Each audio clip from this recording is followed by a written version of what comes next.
Hello everyone, and welcome to Bob's Garden. I'm Bob. We're here in the second week in June in the Northwest Hills of Connecticut, and it's time to prune the crab apples.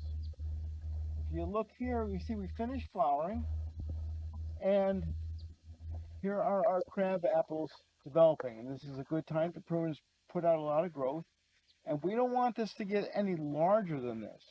So I'm going to treat this level here as the framework from last year. So this is last year's pruning, and this is the growth from this season. So all we need to do is just to come back right to that level. It's quite easy. Don't shear through the leaves. You see, we're going to come down in here to these next set of leaves, and we're going to prune in there. And now we're going to bring this down to this level.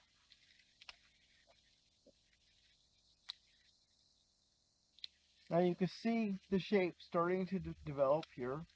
This nice rounded shape. Now, if your tree is younger and you want it to grow, then instead of coming all the way back down to the framework, you can come back, somewhere in here, and you can let that get taller if you like.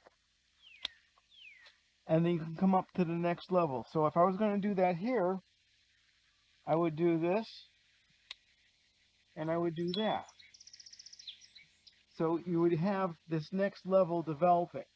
But in this case, I'm just going to cut all the way back to the main framework. And we're going to do this whole tree, and I'm going to show you what it looks like when I'm done. Now, let's look down here. Let me get rid of this first.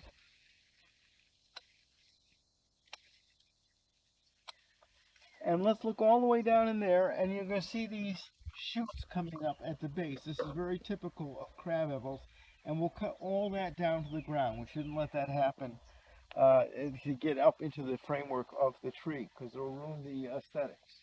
So here's our result.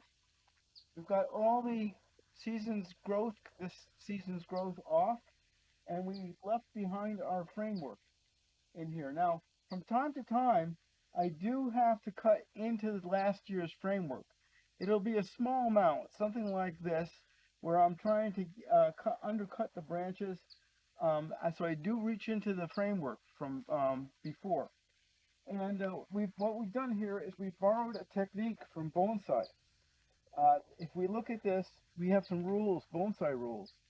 We have this layering in here. You see this? It's kind of what we call cloud pruning in here.